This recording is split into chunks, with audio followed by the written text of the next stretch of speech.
warahmatullahi wabarakatuh. Halo, kembali lagi kita di Breaktal Podcast episode ketiga. Ceritakan kisahmu, wujudkan inspirasimu.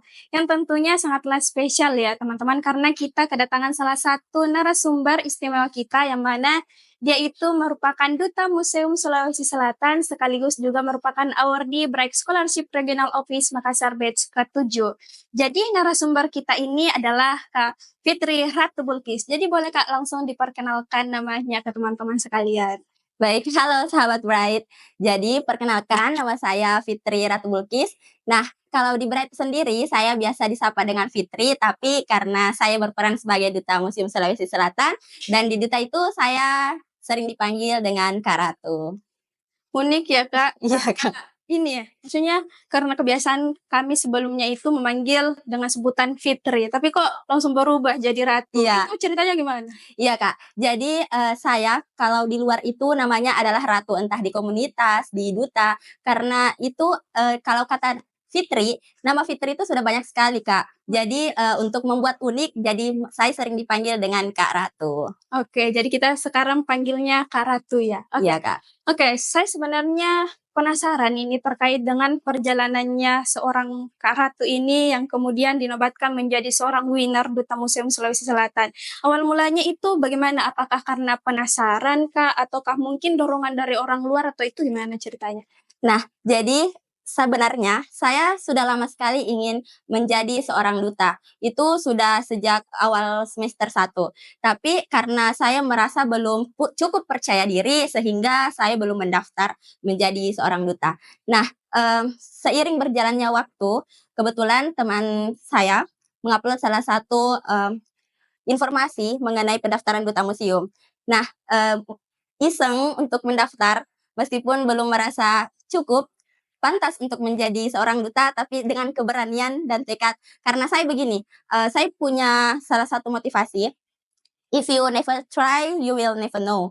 Kalau kamu tidak pernah mencoba, bagaimana kamu bisa tahu kamu bisa atau tidak? Nah, jadi dengan motivasi itu, saya mencoba untuk mendaftar duta museum. Saya tidak tahu apakah saya bisa atau tidak, tapi yang jelas saya coba dulu. Saya ingin tahu bagaimana rasanya menjadi duta. Karena jujur saja, saya sering sekali melihat di video atau di televisi bagaimana putra-putri Indonesia, Miss Indonesia seperti itu.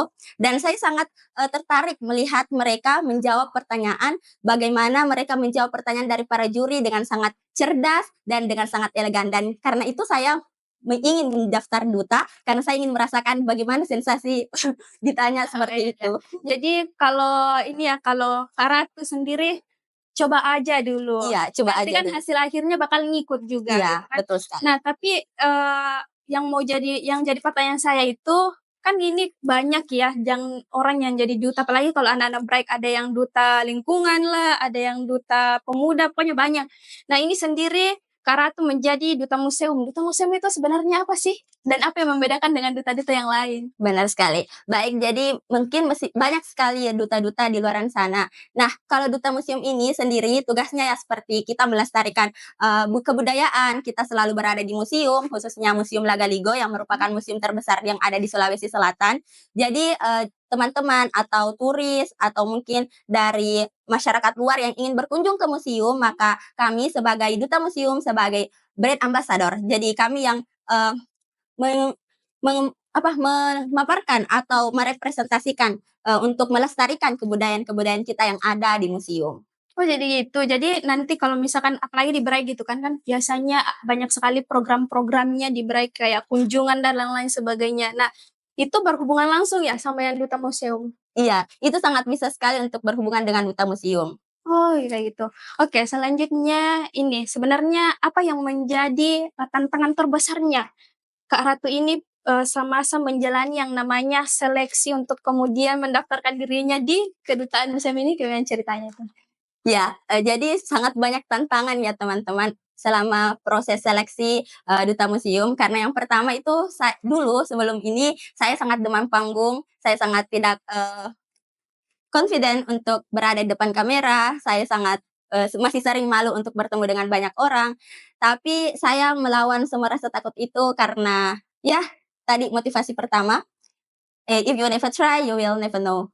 Nah, tantangannya itu tadi, dan tentunya setelah menjadi duta, tantangan itu kita bagaimana harus belajar tentang, artefak-artefak atau peninggalan-peninggalan sejarah yang ada di museum untuk kita kenalkan kepada orang-orang yang kepada masyarakat luar. Karena, sebagai Duta Museum Sulawesi Selatan bukan hanya Museum Lagaligo, tetapi, ada 17 museum yang ada di Sulawesi Selatan yang nantinya mungkin kita akan melakukan kunjungan untuk mengetahui seperti apa yang seperti apa artefak-artefak atau peninggalan sejarah yang ada, di museum itu sendiri. Sehingga kita bisa terus melestarikan, memperkenalkan kebudayaan-kebudayaan kita kepada masyarakat luar, khususnya generasi muda.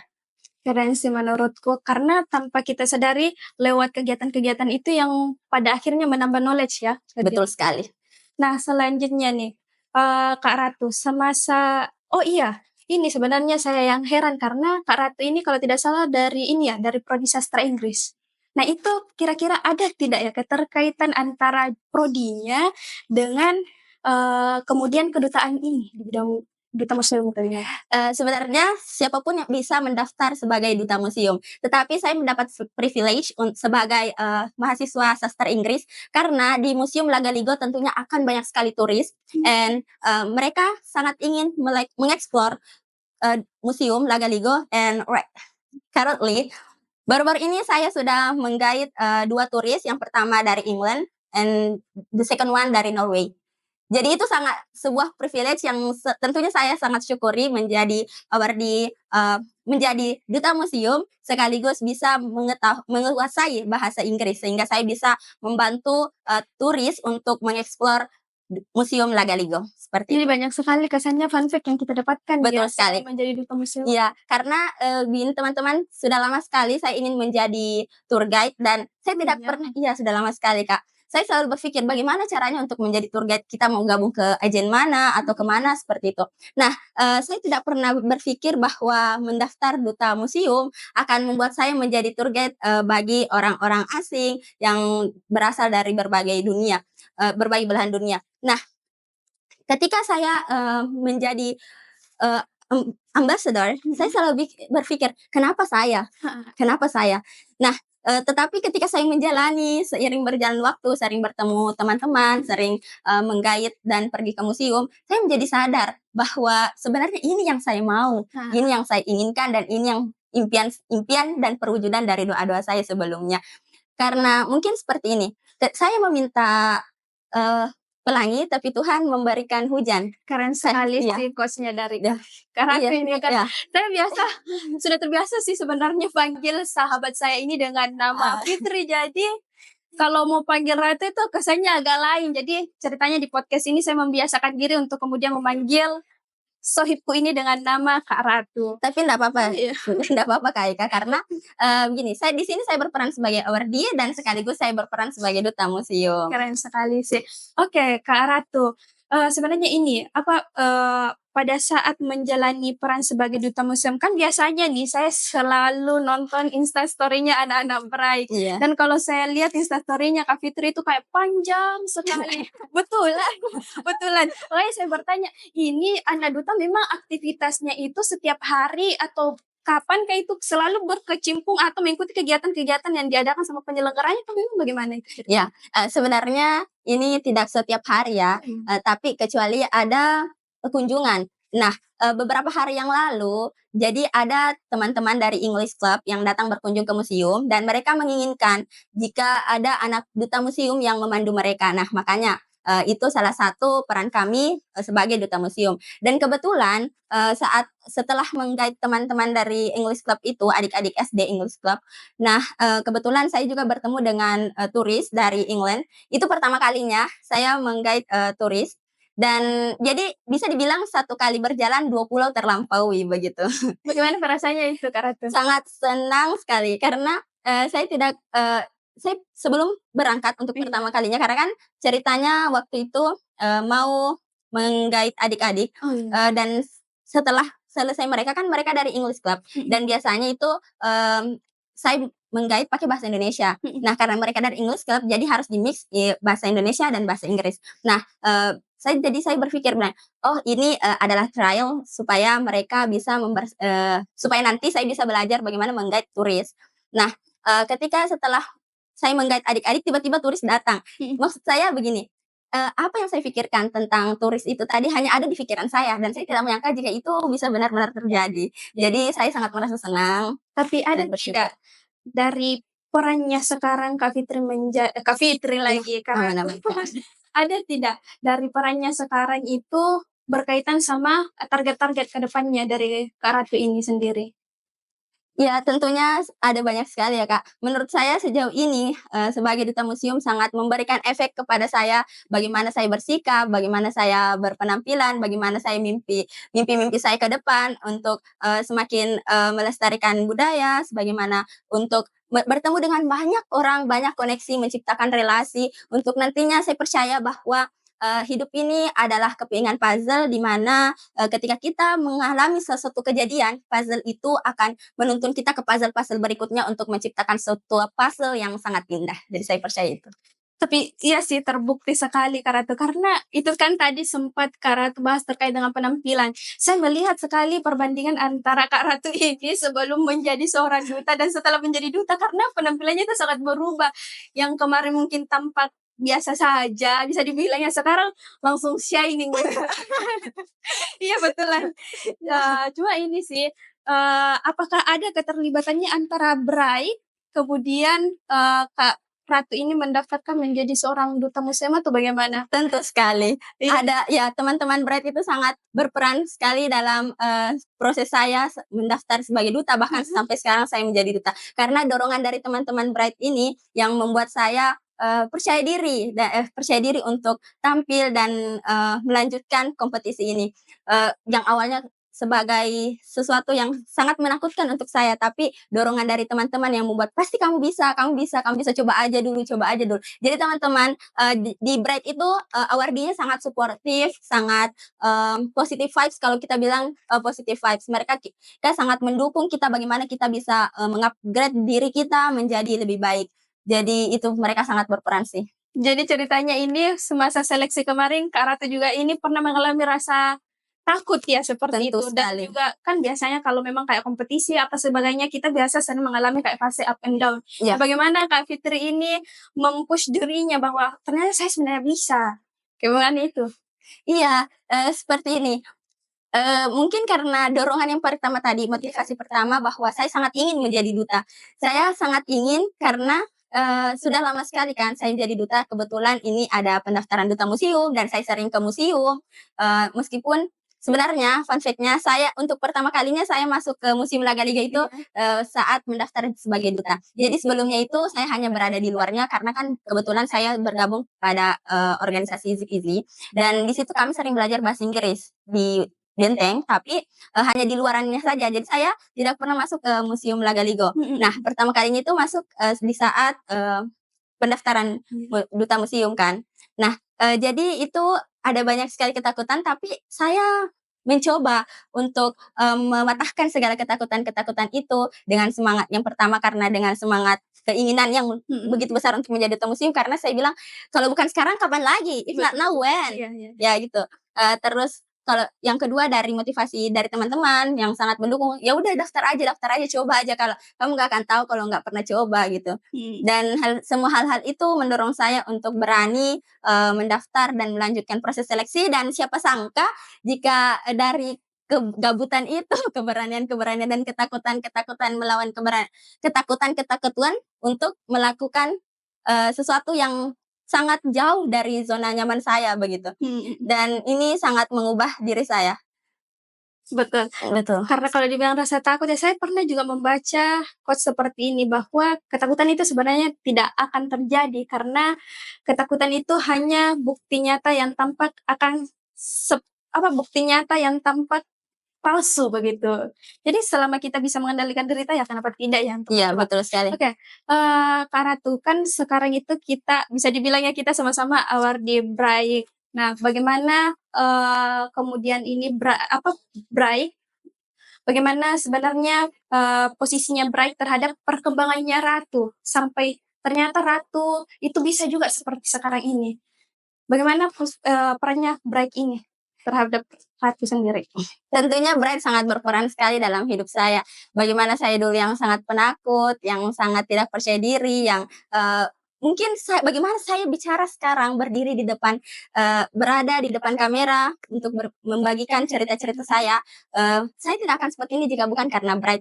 Bright selalu mendukung kami sebagai awardee untuk melatih kemampuan public speaking, leadership, terus critical thinking, problem solving, dan itu sangat mempengaruhi saya sampai saya menjadi seperti sekarang ini. Tapi selain kesibukan di Bright, terus mengemban peran di kedutaan, apalagi kesibukannya Kak Ratu ini sampai sekarang? Karena saya lihat ini kayaknya sibuk sekali hampir setiap harinya. Sebenarnya apa saja sebenarnya kesibukannya selama ini? Baik. Jadi begini, sebagai mahasiswa akhir semester 8, semester 8 ya. Selain mengurus skripsi, saya juga aktif di duta, terus saya juga sebagai awardee Bright Scholarship. Jadi di awardee Bright Scholarship, sebagai awardee Bright Scholarship ini saya sebagai lurah, lurah dari asrama Baitur Rahman. Jadi kami tinggal di asrama, teman-teman.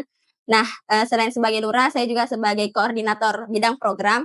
Nah, di Bright Scholarship itu ada namanya divisi program kan, Kak. Nah, di situ saya sebagai koordinator bidang program. Selain di Bright, di perkuliahan, di duta, saya juga aktif di komunitas Easy Peasy. Dan komunitas, atau sekarang sudah berubah nama menjadi EPIC, jadi itu komunitas bahasa Inggris terbesar di Sulawesi Selatan. Dan saya juga bergabung di situ, terus saya juga bergabung di Koin untuk Negeri, salah satu komunitas volunteer kerelawanan yang bergerak di bidang pendidikan yang selalu mengajar di daerah-daerah pelosok. Jadi saya beberapa kali ke daerah pelosok untuk mengajar adik-adik yang ada di sana. Sampai sekarang masih aktif ya? Iya, sampai sekarang. Tapi ini sebenarnya di KUN itu saya berperan sebagai sekretaris umum, dan kebetulan nanti bulan ini sudah demisioner, jadi sudah aman. Keren sih, karena maksudnya jarang loh ada perempuan yang seperti ini. Jadi kalau saya lihat sosok Ratu itu sekarang pun saya masih sangat terinspirasi dengan cerita-ceritanya. Nah, terkait dengan Bright, kan kita itu sekarang sudah di semester 8, atau bisa dibilang juga tidak lama lagi kita bakal lengser gitu jadi awardee Bright. Nah, apa kesan yang Fitri lagi Ratu dapatkan selama ini itu, bagaimana itu ceritanya? Bagaimana ya? Sebenarnya saya tidak mau berpikir bagaimana Bright ini akan berakhir, karena menurut saya tidak akan ada akhir di Bright antara saya dan mereka. Meskipun pada akhirnya kita akan berpisah ya, meskipun pada akhirnya saya Kak Eka akan lengser sebagai awardee Bright, tapi apa yang telah Bright berikan kepada saya, kepada kami, itu sangat berkesan, sangat mengubah diri saya, karena seperti yang tadi saya katakan, saya tidak akan berada di titik ini jika saya tidak berada bersama teman-teman awardee Bright Scholarship. Saya ingat sekali pada saat itu ya, Kak Ratu, pas kita masih semester 3, awal masuk di Bright itu banyak yang mengeluh, bahkan banyak yang keluar karena tidak mau di Bright. Bahkan katanya, saya sebenarnya masuk di Bright itu karena terpaksa. Tapi saya rasa saya sekarang memposisikan diri sebagai bisa dibilang awardee akhir, dan bisa dibilang saya juga terpaksa untuk keluar dari Bright karena selepas dari Bright ini saya tidak tahu lagi mau tinggal di mana. Karena selama ini semuanya sumpah ditanggung sama Bright, jadi bersyukur sekali bisa di Bright. Nah, itu pernah tidak sih, saya ceritanya di sini tidak mau mewek-mewekkan, tapi adakah itu kisahnya Kak Ratu yang entahkah itu kisah sedih ataukah bahagianya, itu mungkin bisa diceritakan sama teman-teman? Jadi kalau misalnya mau berbicara tentang kisah sedih atau kisah bahagia, tentu banyak sekali ya. Saya tidak bisa ceritakan sekarang karena itu butuh berjam-jam, bahkan berhari-hari untuk menceritakan kisah yang begitu panjang ini bersama Bright. Jadi kalau misalnya hal yang membahagiakan banyak sekali ya, apalagi saat berkumpul bersama teman-teman, apalagi di akhir-akhir ini kan kita selalu mengadakan acara bagaimana untuk membonding rasa persaudaraan kita, dan itu benar-benar sangat berkesan untuk saya, karena saya tidak tahu di mana lagi bisa mendapatkan teman-teman seperti mereka. Bukan teman, bahkan saya sering bilang mereka bukan teman, tapi mereka adalah saudara. Dan lucunya juga sih kalau saya perhatikan ya, anak-anak Bright itu selalu bilang tidak ada tidak ada yang bisa menghalangi untuk kemudian kita bisa saling bertemu. Kan bisa dibilang tidak lama lagi kita bakal melaksanakan namanya graduate ya, dan bakal menjadi alumni awardee Bright Scholarship itu sendiri. Nah, Kak Ratu ini, ada tidak ya beberapa pesan yang kemudian disampaikan kepada adik-adik Bright gitu sekarang? Baik, untuk adik-adik Bright, dimanapun kalian berada, saya cuma mau bilang, mmm, nikmati momen kalian selama berada di Bright Scholarship, terus mengemban amanah, jangan sia-siakan kesempatan yang emas ini karena di sinilah tempat kalian berproses, di sinilah tempat kalian, untuk bertumbuh menjadi pribadi yang lebih baik. Percayalah bahwa, apa yang kalian rasakan sekarang ini adalah keinginan banyak orang, jadi, gunakan sebaik-baiknya. Iya, Gunakan iya sebaik-baiknya. gunakan sebaik-baiknya. Iya sih, kalau saya rasa itu berada di Bright itu merupakan salah satu bentuk privilege ya. Ya, Iya, privilege karena sekali. jujur ya, kalau di luar itu saya selalu ditanya sama teman-teman, katanya, "Kamu sebenarnya berada di komunitas apa?" Saya tanya bilang, "Ini bukan komunitas, ini tuh beasiswa." Iya, Tapi mereka selalu heran bilang, "Kenapa begitu beasiswanya? Kayak banyak sekali programnya dan lain iya, sebagainya." Makanya saya rasa ini merupakan kesempatan terbesar ya, karena tanpa kita sadari banyak sekali yang bisa kita dapatkan, walaupun ada keluh iya. kesahnya, karena kita harus me-manage waktu kita dengan baik dan lain sebagainya.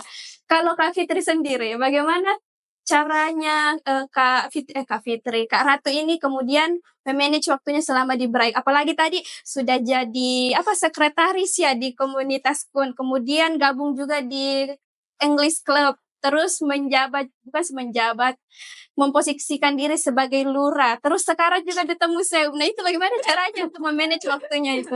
Sebenarnya saya juga masih struggle sama itu, karena, saya baru sadar, ternyata seiring berjalannya waktu saya mengikuti banyak kegiatan ya, dan kegiatan yang saya ikut itu bukan karena, saya rencanakan Iya. jauh-jauh hari, tetapi itu jalan seiring proses saya, setiap harinya saya tiba-tiba masuk dan terjebak seperti itu. Dan seperti ini, saya tidak akan pikir bahwa Duta Museum akan sesibuk ini. Iya, karena kalau saya perhatikan instastory-nya dia panjangnya. Iya, saya tidak pernah berpikir bahwa Duta Museum akan sesibuk ini, dan kemudian di Easy Peasy tentunya saya sangat berproses di situ. Saya tidak pernah berpikir bahwa saya akan mendaftar di, Easy Peasy, di Epic sekarang namanya itu Epic dan, di KUN juga. Jadi bagaimana cara saya mengatur mengatur jadwal, manage waktu saya. Iya. Jadi tentunya pasti saya membuat skala prioritas. Yang mana paling penting, yang mana paling urgent untuk saya lakukan, yang mana paling saya butuhkan untuk saya kerjakan terlebih dahulu. Dan itulah yang akan saya dahulukan, seperti itu. Jadi caranya Kak Ratu ini adalah membuat skala Prioritas. prioritas. Oke, tapi dari beberapa peran-peran yang diemban itu pernah tidak kayak Fitri merasa, kayak mengeluh dengan semua amanah-amanah yang diberikan atau bagaimana? Tentunya pernah, tapi, Sampai menangis pernah? sampai mes pernah dong. Ceritanya bagaimana?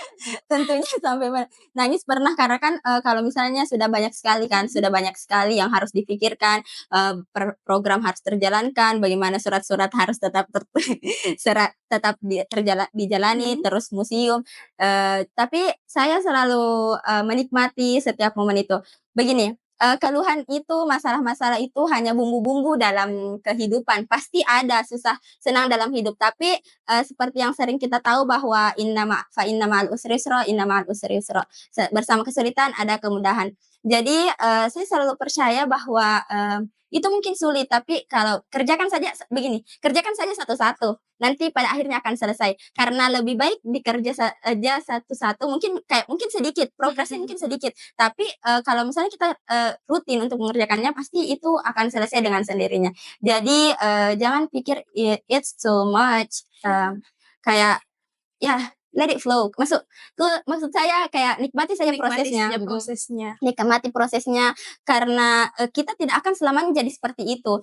Berperan sebagai awardee, tidak selamanya saya berperan sebagai awardee, sebagai lurah, sebagai koordinator program, saya juga tidak selamanya berperan sebagai, duta museum, dan saya menikmati semua proses-proses itu karena dari setiap proses itu saya belajar banyak hal, saya bertumbuh, dan sebenarnya saya suka kalau saya sibuk, begitu. Sibuk dan produktif karena, saya jadi, mengetahui banyak hal dan begini, semenjak saya berada di Bright dengan kegiatan-kegiatan Bright yang begitu padat, saya merasa bahwa, setiap hari itu harus ada saya kerjakan, harus ada misi yang harus saya selesaikan. Jadi setiap mau tidur atau mau bangun tidur, saya selalu berpikir, "Hari ini mau ngapain ya? Misi apa yang harus selesai ya? Apa lagi ya?" Gitu. Tapi Jadi dari banyaknya kegiatan itu sama sekali tidak mengganggu akademiknya nih Kak Ratu? sometimes yes, but I'm trying to not. Maksudnya, kadang juga mengganggu tentunya. Tapi apalagi kan sekarang kita belajar untuk mengerjakan skripsi. Jadi saya sangat usahakan itu kalau misalnya di waktu luang, saya harus mengerjakan skripsi. Meskipun kayak sedikit, mungkin sedikit, tapi kalau misalnya dikerjakan sedikit demi sedikit itu juga nanti akan selesai. Tapi pernah tidak sih ini Kak Ratu kayak sering ditanya, "Bagaimana skripsimu, Ratu?" Karena saya rasa itu pertanyaan yang sangat mematikan. Itu kayaknya pertanyaan mematikannya bagi anak bright kan, maksudnya anak semester akhir. Iya, Nah, semester akhir. tapi begini, saya selalu percaya bahwa, setiap orang punya timeline hidup Betul masing-masing. sekali. Nah, kenapa setiap orang perlu, punya timeline hidup masing-masing dan itu sudah ditakdirkan sama Allah dan kita tidak bisa membandingkan diri kita sama orang lain. Dan karena saya suka sekali membandingkan diri saya dengan orang lain. Tapi saya selalu kembali bahwa setiap orang punya timeline hidupnya masing-masing. Semua sudah ditakdirkan Betul begitu. sekali. Kayak daun saja yang jatuh itu sudah ditakdirkan, Betul apalagi sekali. kehidupan kita yang sangat luar biasa ini. Ya, jadi, berhenti untuk membandingkan diri kamu dengan orang lain karena, jika sesuatu itu menjadi milikmu akan selalu menjadi milikmu dan saya sangat percaya itu, karena rezeki sudah tertakar dan tak akan tertukar. Betul sekali. Keren sih Kak Ratu ini. Oke teman-teman, jadi, itu ya terkait dengan cerita dari Kak Ratu sendiri dan banyak sekali hal yang bisa kita petik terkait dengan perjalanan Kak Ratu ini mencapai pencapaian terbesarnya bukan hanya sebagai duta museum, tapi juga mengambil alih ya beberapa kayak komunitas, kemudian, organisasi, bahkan sekarang juga dia memerankan dirinya sebagai, ini ya, apa sih namanya itu asrama ya? Lurah? Iya, lurah. Menjalankan perannya sebagai lurah. Jadi saya rasa ini merupakan, salah satu bentuk pressure, tapi kalau Kak Fitri ini justru menjadikan segala, apa yang dia miliki itu sebagai peluangnya untuk terus Iya. berkembang. Iya, karena kalau kita berpikir itu sebagai tekanan, tentu itu akan menjadi tekanan batin untuk kita sendiri. Betul, dan Iya. adanya itu capek. Iya, Iya kan, capek. capek. Iya, jadi nikmati. Let it flow kan. Iya, let it flow. Everything's gonna be okay. Oke.